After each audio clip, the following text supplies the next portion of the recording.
point of this. It became a conversation. You know, on April 3rd of 2020, Mark and I had a conversation, and like you mentioned before, we think people are going to want a place to connect. Let's try this. And so April 6th, as he mentioned, we hosted the first one, whatever it was called back then, Restart, I think. And it's all been one grand experiment, right? And so this kind of thing, I know this freaks professionals out because that's their job and that's what they work on all the time. But this is almost every day. It's something like this, and you know, sometimes it's me from the front seat of my car at a college baseball game, you know, between innings, hosting, or you know, who knows what. But the point is really connecting with the community, having a conversation around the specific topic. And we do have a topic for the day, and if we get to that topic, that's fantastic. But if not, this can be all about what the heck are you guys doing, right? Why are you doing this? How are you doing this? So to me, and I know people get nervous about this, but to me, it's all about a conversation and figuring out where you want to go with the conversation. And if that's where we go, that's perfect, right? If it's on the topic of the day, great. If it's not, let's go where you want to go with it. So that's sort of in a nutshell what it's all about. And you can contribute online like many of you are, because I see lots of names of people sitting out here. Or we can also use the mic. So if you have a question, you want to share that, this mic hopefully is also streaming out to the world. So if you'd like to grab a mic, just raise your hand and I'll run it over to you. Yeah. So I guess I should just do the opening. So the way this starts out is, good afternoon, EntreArchitect Community. It's 4 p.m. Eastern, which means it's time. It's not 4 p.m. Eastern. It's 5 p.m. Eastern. 4 p.m. Jeff time, which means it's time for the EntreArchitect Context and Clarity conversation for, what is today? Wednesday, November 2nd, 2022. As you get here, say hi. Let us know that you're here, and let us know where here is for you. Where are you joining this conversation from? This is strangely meta. The reason that we come here every day, if we've never met before, my name is Jeff. I'm in Indianapolis or Austin, Texas. I come here every weekday afternoon at 4 p.m. Eastern for one reason, so that we can find clarity around the things that matter most to you, the architect. Doesn't matter if you're the employee of a firm or you own your own firm.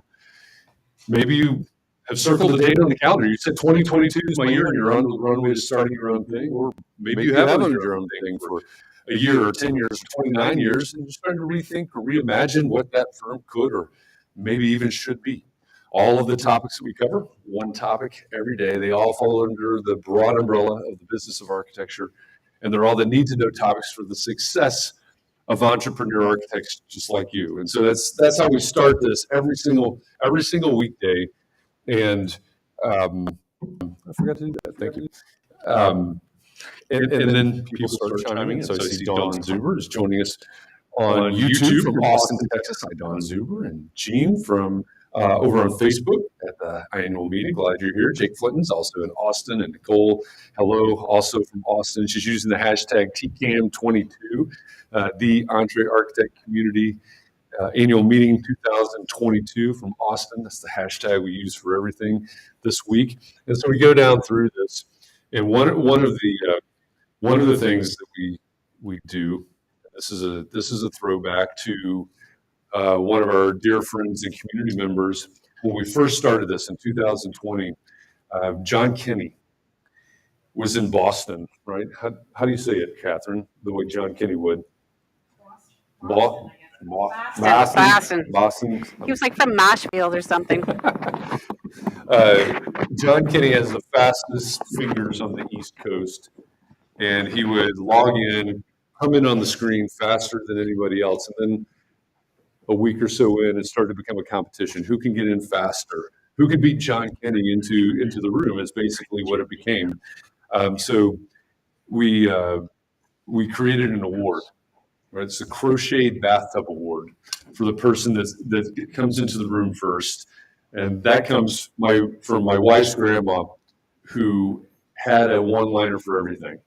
right? When one of the grandkids or the great grandkids did something that they were so proud of, and maybe it wasn't as big a deal as they had in their head. And she said, "Oh, that is fantastic! You win the Crochet Bathtub Award." And so we created the Crochet Bathtub Award for the person that was first in. We now call that the John Kinney Memorial Crochet Bathtub because unfortunately he passed away about a year ago.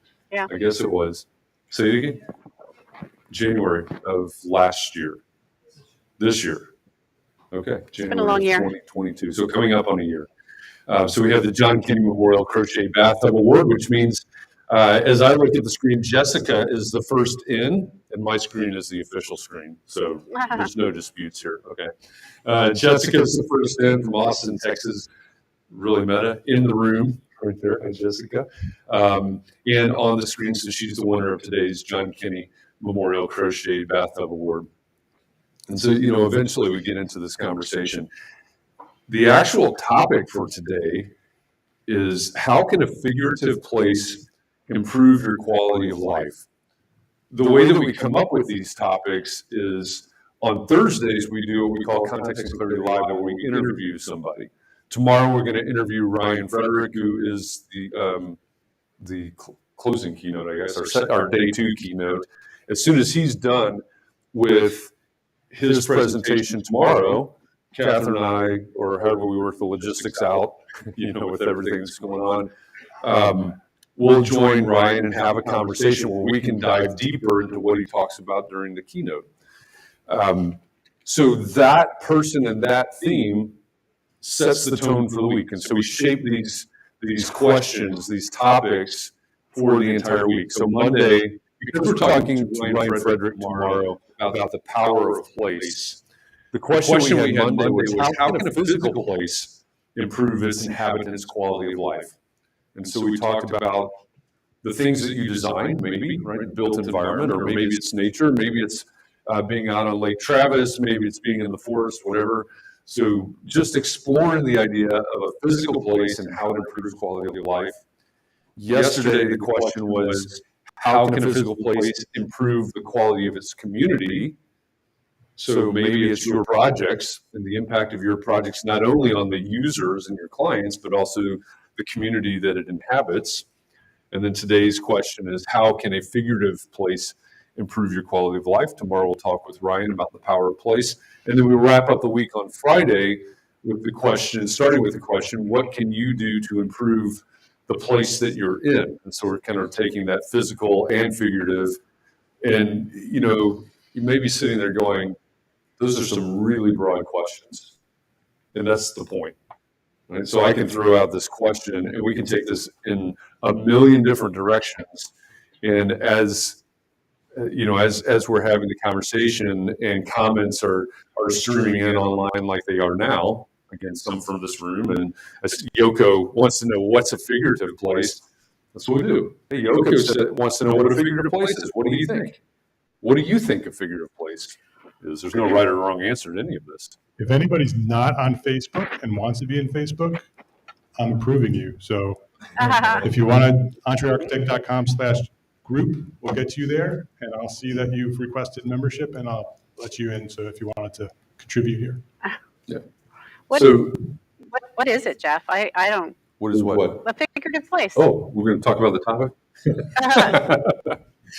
I don't know what a figurative place is. I mean, as I was coming up with the questions for this week, my thought process was, we spend Monday and Tuesday talking about physical places. I think that's relatively straightforward.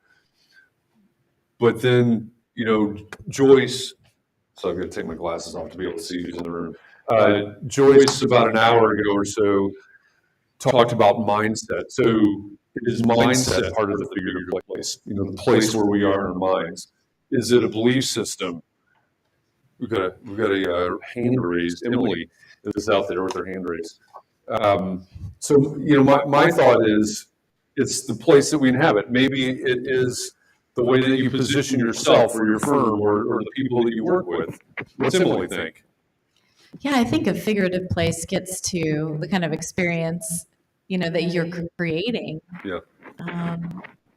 And that can, somebody talked about, Joyce talked about meditation. I think inside of our minds we can create spaces, but then we can use that figurative space that we're creating as a starting point for the energetic or spiritual or emotional place that we want to create inside of our businesses or inside of our family system. So I think it's about setting intentions about how we want to make other people feel, and then but starting first with what we want our experience to be like. That feels like a figurative space for me. Yeah, that makes a lot of sense to me, right? You know, it's what are we creating, and maybe it's what are we creating for ourselves? What are, you know, in the context of all of you and all of your work, what are you creating for your clients? Maybe that's client experience, which I think is part of what you were talking about, part of your brand. Certainly, I'm going to give you the plug there because you're not going to do it. Well, you should, but you know, these are the types of things that we can explore. And so for those of you that are online right now and are not in the room in Austin, I should have asked this about 10 minutes ago. Hopefully you can hear us.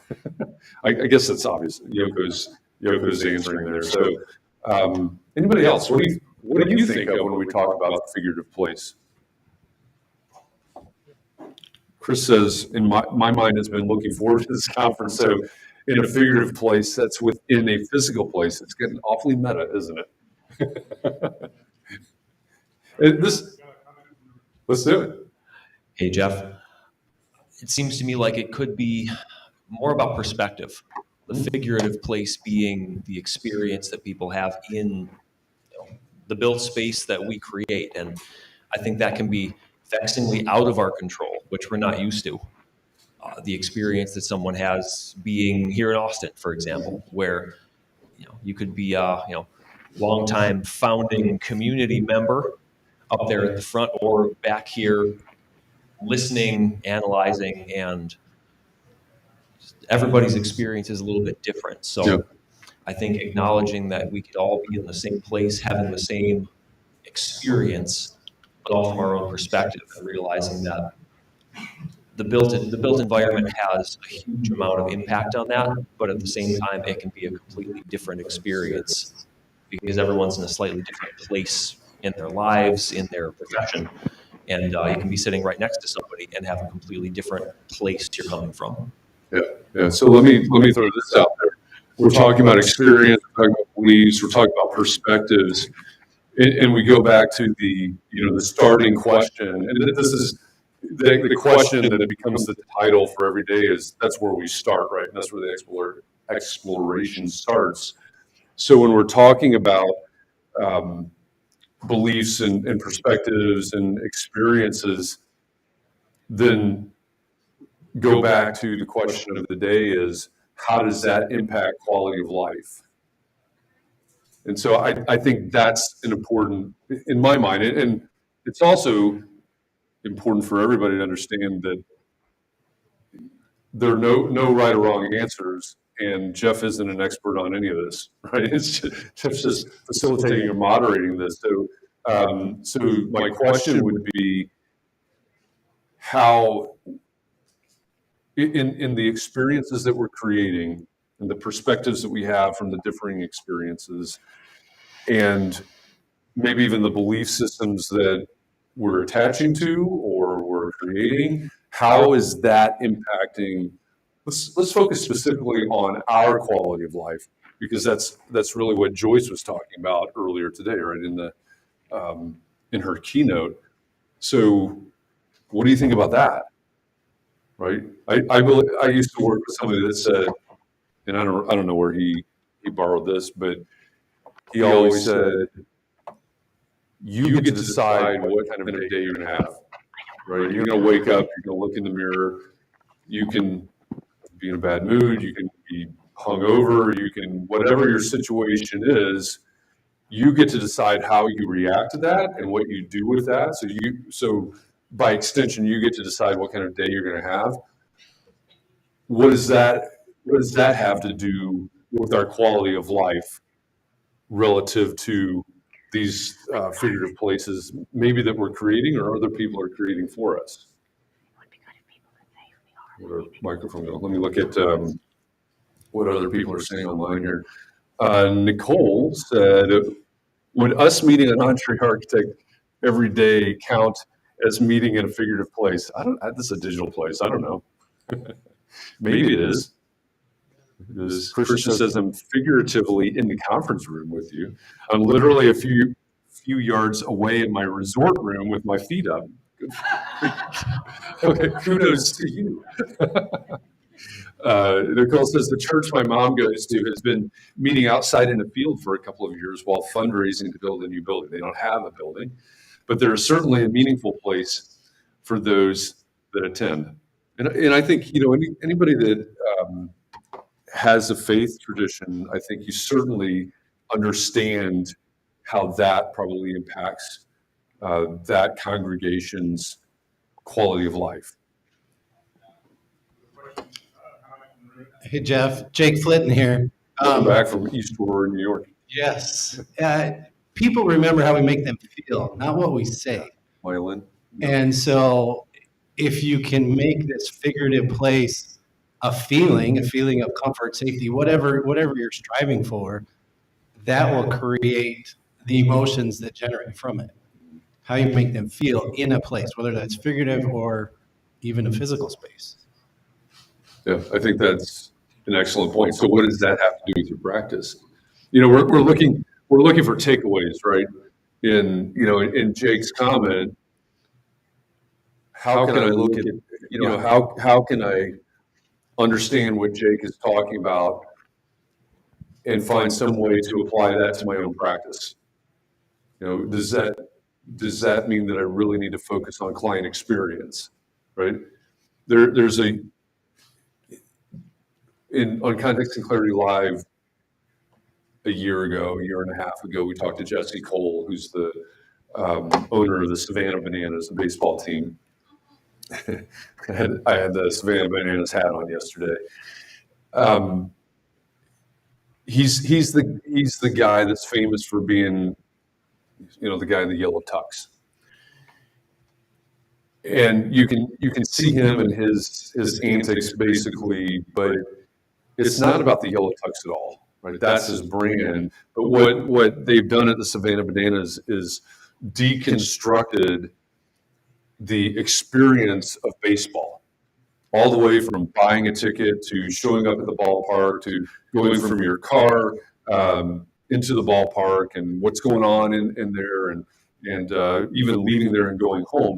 They have purposefully deconstructed every bit of that, and they're focused on family friendly and fun and all of these things, and basically reconstructed what they call the fan experience. And so that was a big takeaway. What's this guy that owns this wacky baseball team? What's he got to do with architecture? That's exactly what he's got to do with architecture. If I think of what Jake was talking about, people remember how we make them feel. And I said myelin.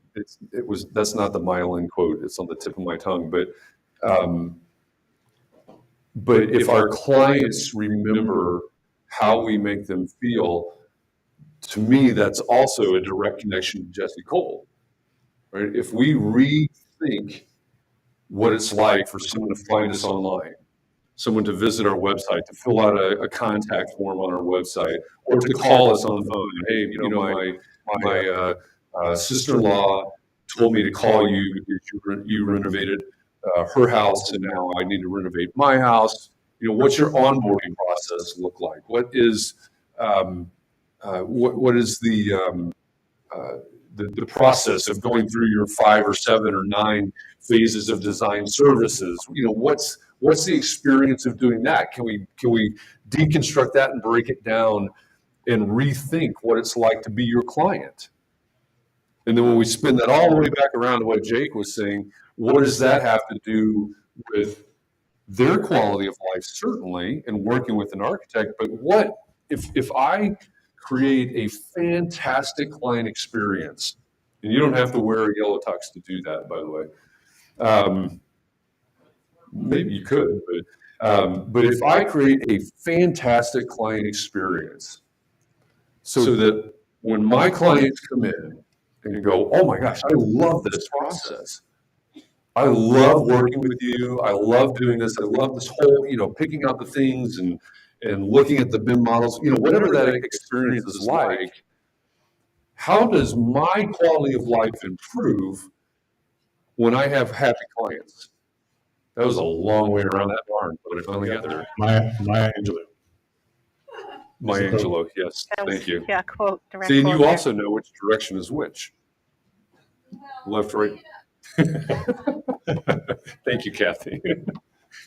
I was also thinking about what an opportunity we have as architects to create space and create and affect the, like Jeff was saying, the experience that our clients feel, right? And their customers, right? If you're working with commercial clients, whether it's retail or office, that experience that their customers or their employees, right? When you're working with, when we're dealing with a moment in our history where everybody is trying to attract talent, right?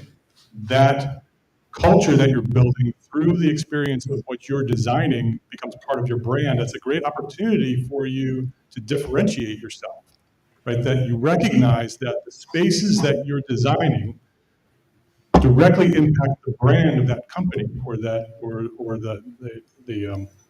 brand of the companies that you work for. And so there's another opportunity for you. Yeah. So this is kind of how it goes. We just explore these topics and, they unfold and they go all kinds of different directions. There's this little link up on the screen right now because sometimes people are in Facebook groups. So we're streaming to 2 private Facebook groups right now. Facebook has these rules, privacy policies, which don't let because of a private group, they don't let your name, your likeness, or your comment out unless you give permission. So if you're online right now, this is weird. Maybe you're out here online, or maybe you're in there online, and you're in one of those Facebook groups commenting, but your comments aren't showing up on the screen like Nicole's and Christian's are.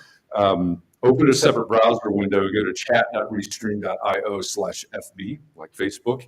And a couple of clicks later, you can give that permission. So Facebook will let your comments show up on the screen like this.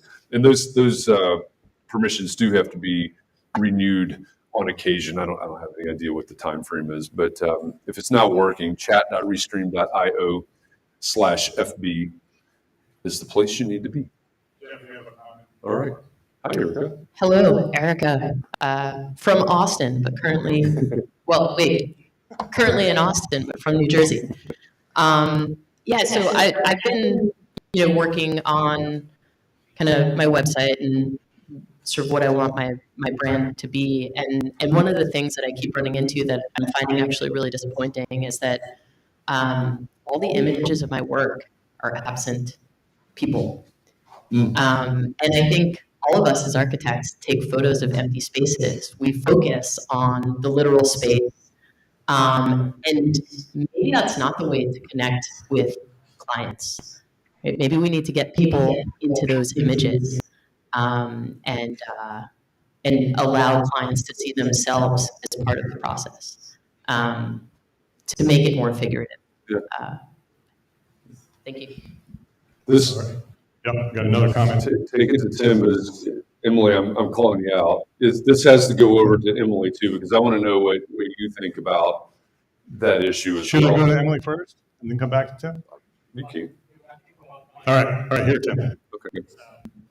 So speaking back with Erica, and I've shared my website that it hasn't launched yet, the new one with Right. Jeff, is we made an effort to actually hire people and hire kids. And we made it a fun event. Some of it was we paid, but some of it was gift cards, and we had them come out and participate in the buildings. And so and we created videos, and we have intro videos. So afterwards, maybe I can share kind of what we're doing and things like that. But we got bottle releases and things like that. And it was a lot of effort. It was a 4-day shoot. But went to 4 different projects. But it was the idea of bringing kids and teachers and showing the space is actually being used by the people. So. All right, I'm going to give my brother a plug. That guy over there who keeps shooting photography is also an architectural photographer. Anthology.photo, he's one of the sponsors as well. He's the guy that you can hire. He'll fly to wherever you go if you pay him well enough. And you can hire your friends and family to come sit in your pictures. Scott can shoot some photos with you. He's really good. Check him out at anthology.photo. Do you want to respond? So there's lots of things that we've been taught about what's appropriate marketing. So some of those messages of like stock photos, or for you as wanting to really show off your work, right? So that stands people, because the eye is drawn to not models. Actually, it's shown that in studies we're more drawn in by normal human beings. But I would say you're absolutely correct. What you've done is smart, showing, you can allude to the figurative experience of the space if there are human beings in that space engaging and having those emotional reactions to it. And so I think that's a huge discovery. And also, the majority of people in your space won't have people on their website in the spaces, so it would be a differentiator for you to do so.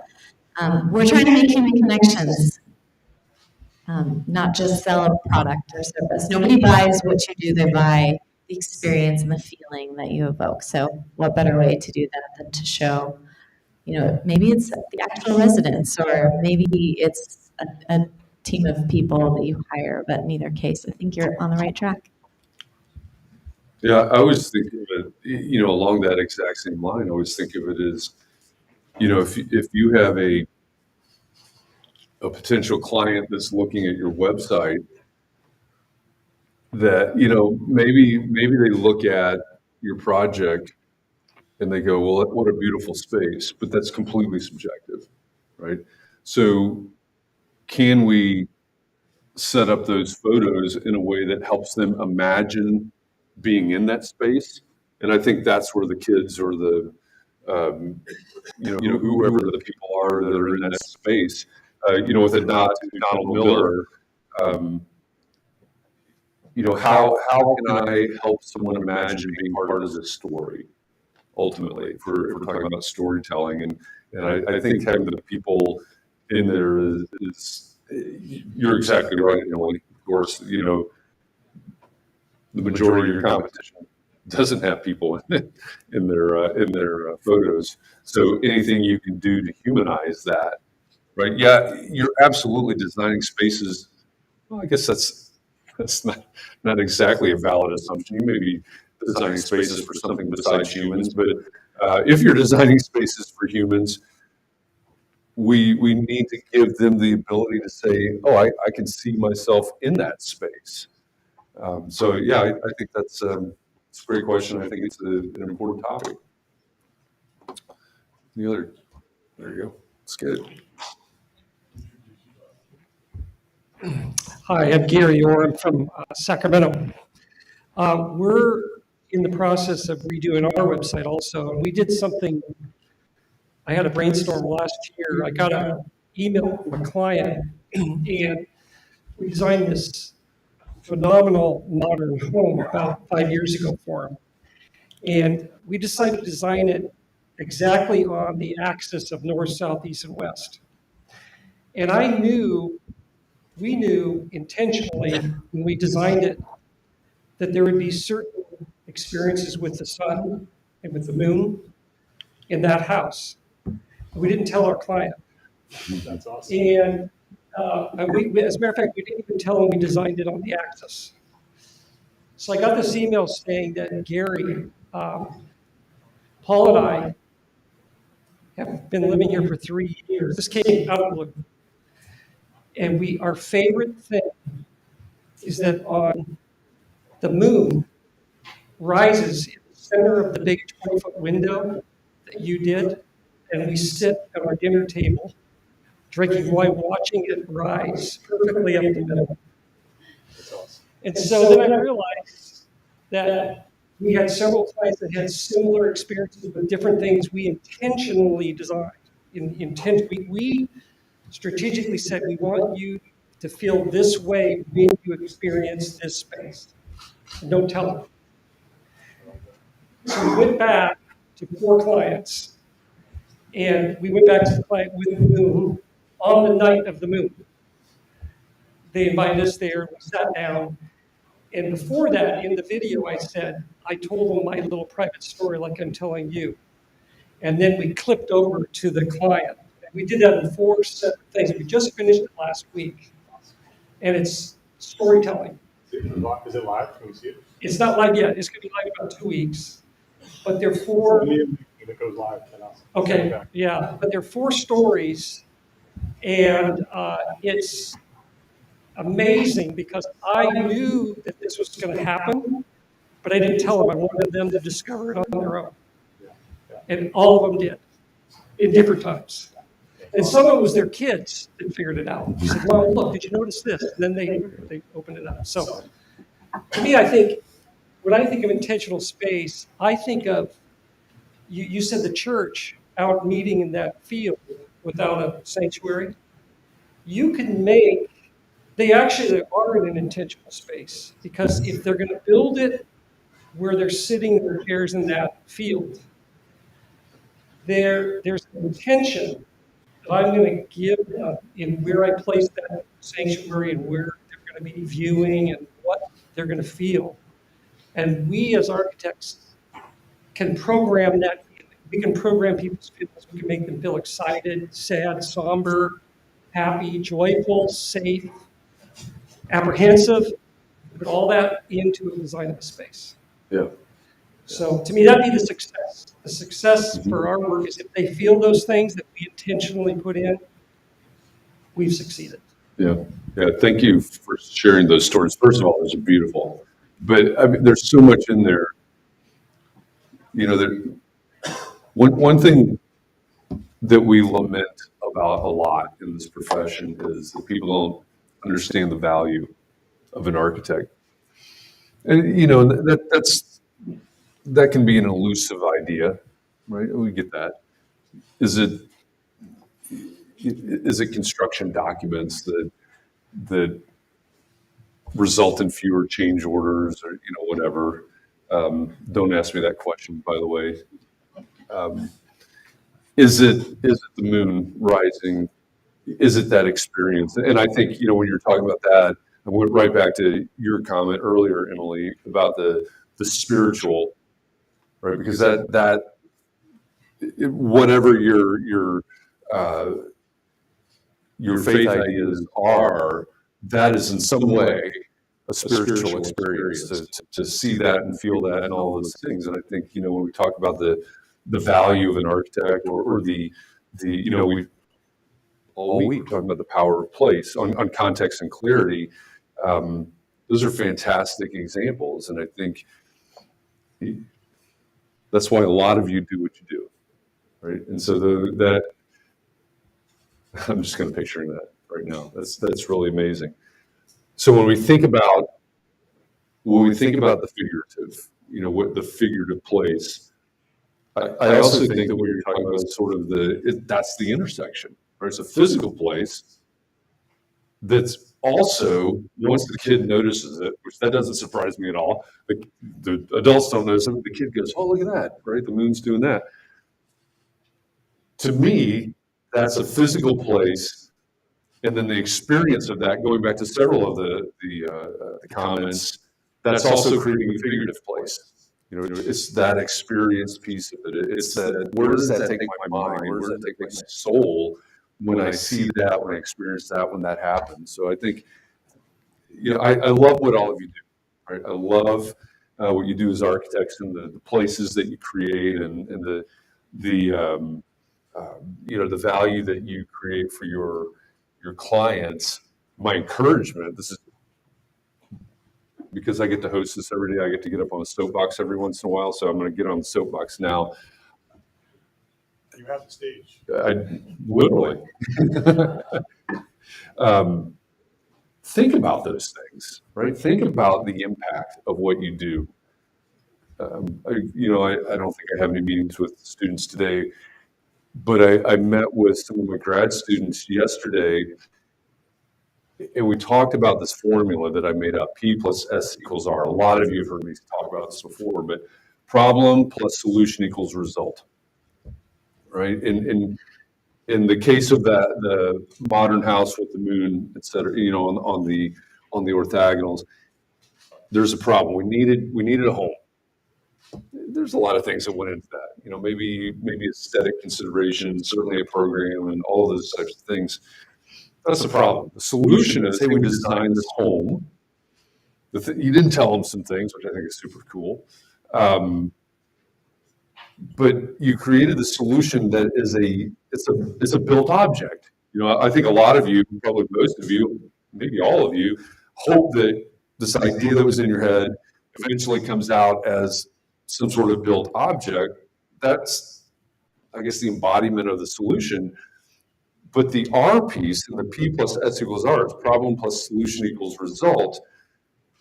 The R is the result. That's what people actually value. We heard about this in Emily's talk, I think. We've heard different versions of this in several of the talks today. People, whether you call it the experience or whatever, they value the result that comes out of the thing. They value sitting in the living room with a glass of wine, watching the moon do that, exactly on that axis. So that's what I encourage all of you to think about is, what's the result of your work? And it's not the thing, right? It's not the house or the Three Dog Bakery or the museum or whatever it is. What is the result of that thing? Because that's ultimately what people actually value. And I'll step off my soapbox now. I find it amazing that it always ends up going back to branding, no matter what the topic is. And there's a reason for that, right? Because that's the fundamental, right? That's the basis of all the other things that we're working on, right? The brand, it starts with the brand. It's before the marketing, it's before the sales, it's before the financial management. It starts with the brand, which is why every time we have these conversations, very often this guy brings it back to the brand, because it's all about the brand. If you don't build the brand, the rest of it's not going to work. So I just want to point that out. You got me. And that's, I said at the beginning when Emily was coming up to the stage, apologies in advance, because these are the topics that I really geek out on. And with Emily and the Root and River work, we have a lot of alignment in our philosophies. Sorry, can't help it. I want to also remind you that if you don't want the mic, you can still comment up there through, and Jeff will read the comments. So if you're not brave enough to come up here, comment through there. This is Anybody where, want the mic? Yeah. All right. While you're thinking about that, James just got his hand up over there. So if you've never seen this before, or experienced this before, I've talked about this with a couple of different groups of people in the last day and a half. But from my point of view, we started this April 6th, I guess, of 2020. Most of the time this happened from my basement, from the Context and Clarity Studios in Jeff's basement. And it's so incredibly bizarre because it's me sitting here looking at myself on screen, talking to myself, as I'm looking at myself. There's a 7-second delay as it feeds through Facebook as I'm looking at it. So I'm looking at myself, talking to myself, you're all commenting, and I'm reading your comments back to you. And the whole thing is just incredibly bizarre. And I think it does. And, Chris has guest hosted, and Catherine hosts quite a bit. And Mandy, who's not here, Mandy Freeland, she's guest hosted before. And I think, I don't know what it is about this, but I going back to the whole idea of building this community and not having an exit plan, not having a succession plan, thinking this is going to last for a week or two or something like that. And now I just looked it up. This is a 632nd Context and Clarity conversation. I'm still waiting for the day that I log in and I'm the only one. But it hasn't happened. And you guys keep showing up, which is incredible. But I think it's a real testament to, Joyce was talking about abundance mindset, right? If this community didn't have an abundance mindset, this wouldn't have lasted a week, right? Because what happens here is I come up with some question. You know, it's like, hey, Jeff's question of the day or something like that. I come up with some question, and for an hour, Mark mentioned that it started, hey, we're going to do this for a half an hour a day for a week. For an hour, you are all sharing your ideas and you're sharing your stories, and somebody will ask a question. You know, we started out really, we sort of got on topic with Yoko's question, which was what's a figurative place? You all kind of adopt this mindset of, hey, I'm going to help everybody in this community by sharing my idea, by sharing my experience, by sharing what I do with my clients or my designs or, you know, whatever the context is. And if you weren't willing to share that, which fits directly into Joyce's definition of abundance mindset, this would have been over.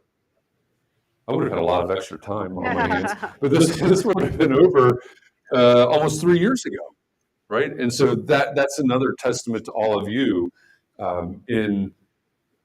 It's not just in Context of Clarity; it's in the Facebook group, it's in the mastermind groups, it's everywhere else. But your willingness to share everything you've got. I mean, if I go out to an AIA meeting, I live in Indianapolis. If you don't know that, if I go to an AIA Indiana meeting, I think there's any other Indiana people in the room, not to throw them under the bus, but a lot of people in the room would be, what in the world are you talking about? Why in the world would anybody go into a forum and share everything they have about their practice? They would think that every one of you, including myself in this room, are ready to be committed, right? Why would you do that? Because we have this. That's why. I have a question for Jeff Eccles, and actually it's more of a quiz. James Polk, architect from Hattiesburg, Mississippi. So it's a question and it's a quiz, and the clue is flashback 2021. Jeff, can you identify this T-shirt? I can neither confirm or deny that I have any idea what that T-shirt is. These two T-shirts. Last year we had Ecclestock in Vermont, and I don't know if it was the embryo for this happening, but we had a great meeting last year in Vermont, and I made these silly T-shirts up, Ecclestock, and there's the image of Jeff's head on there. It's a takeoff on the Woodstock poster, the guitar headstock with the bird on it. Well, I put a mandolin headstock on it and put Jeff's head as the bird. So it was takeoff on the original Woodstock poster for Ecclestock. And last year, I ran out of T-shirts last year, and Jeff gave me money for 2 T-shirts. And being on brand, it took me forever to get them to you, but boy, is it worth it. Thank you for those. Hey, Jeff. So a little bit of background on that. Thank you, James. A little bit of background on that. So one of the things that comes up, right, we schedule this, we're live every Thursday afternoon at 4 p.m. Eastern. And right now we're booked out with guests until I think mid-February of 2023. That's not always been the case. You know, it takes a lot to get people lined up and scheduled for these conversations. And every once in a while, well, we've had a couple of, we had one situation this year where I think it was 3 weeks in a row we had cancellations. But so every once in a while you have cancellations for whatever reason. And sometimes they're last minute. And we go into scramble mode to figure out who's going to be our guest, because we're live, right? It's what are we going to do? Just show up and stare at the screen for an hour? We can't do that. And so we had a situation in, I guess it was 2021. Yep. It was, and that was the beginning of our get to know the community. It was, yeah. Yeah. And so we had 3 people on at once that time. And during that show, I think we say like we should all get together, and then we said, yeah, let's where? And then Jay said Vermont.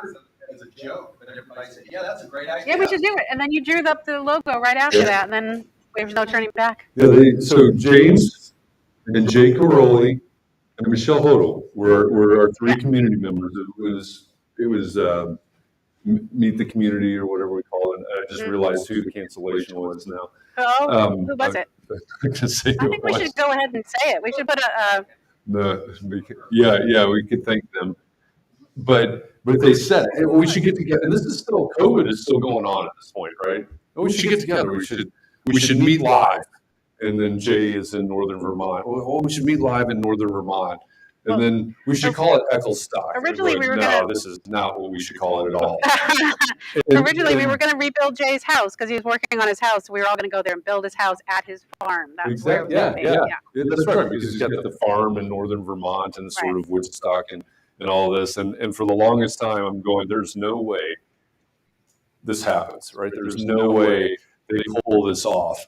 And then they keep talking about it, they keep calling it Ecclestock. And they did. And so thank you to you and Jay and Michelle and Catherine. I mean, you guys pulled that together. And that very, very much was a precursor to this, because I flew to Boston. Catherine picked me up at the airport. Catherine had been my co-host in Context and Clarity Live for months at that point. I'd never met her in person. Yeah. She drove the two of us up to Northern Vermont. There were 20 of us or 21 of us. Many of you are in this room right now. Michelle was the only person. Somehow, Michelle and I have run into each other at conferences all across the country for years. So we've known each other for a while, met in person for a while. She's the only person out of that group that I had met in person and walked into that room, and it was like walking into a room with 20 of your best old friends. That's probably not the right way to say that. but it was amazing. And I think, going back to what I said earlier about Liz Sloan, you came up last night and you said, hey, I've met you online. That's exactly it. Right? We've developed this community and these connections, and I call all of you my friends. And this is, I need friends. But as he sits in his basement. As I sit in my basement, yeah. A little known fact, my wife put a lock on that door at the top of the basement. Mark paid her to take it off so I could come here. Yeah, you couldn't imagine what I had to pay to get him out of that room. He didn't pay me, he paid somebody else to let me out of the dungeon. But it will eternally boggle my mind at what we built here together. So thank you to all of you for that. I mean that sincerely. I said it earlier. I say that at the end of every Context and Clarity Live. When we talk to Joyce or Randy or Megan or anybody else, or Emily, she's been on Context and Clarity Live as well. Hopefully, I'm not forgetting anybody that's in the room, but it is because of all of you that we have the opportunity to do this. There is no way in the world that anybody would have shown up to hear me ramble on for half an hour or an hour for more than probably the first day. Right? And it's because of all of you. So Barry Reed. Yeah, poor Barry. Barry's in Scotland. So seeing Jeff without a white background is disconcerting. Oh, and also what you're wearing is disconcerting. So the whole thing's upsetting. It is. I've got the disguise on. I don't have my black shirt on. Is Barry's birthday today? Uh-oh. You know what that means. No. Yeah, we do. Catherine is the birthday police. Well, Christian actually is. He's in his. Christian's in his room. Christian's got his feet up. Oh, but James is the. James is the. I'm not singing. I'm just saying. He's the maestro here. Here we go. Mike. Happy birthday to you. Happy birthday to you. It's short, so sing it just a little bit. Happy birthday, dear Barry. Catherine. Happy birthday to and many more. So So unfortunately, now what we need to do is take up a collection to send Barry new speakers for his computer.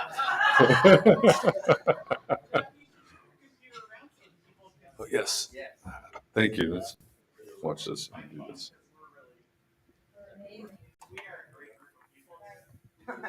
Yeah, so for everybody that's online right now that couldn't be here with us, there you go. Yeah, I think there are only two is us people. wrapping up the first day of the EntreArchitect Community Annual Meeting. Pierce says that was something special. He's obviously been drinking for a while. It's, what is it, about 9 o'clock, 10 o'clock at night over there? I have to turn this around so I can read that. All right, Christian says, Jay, Catherine, Jeff, Michelle, Brian, Jing, Warren, Nicole, Wendy, James, John, Alan, myself. I'm forgetting some Ecclestock alums. Nicole's mom.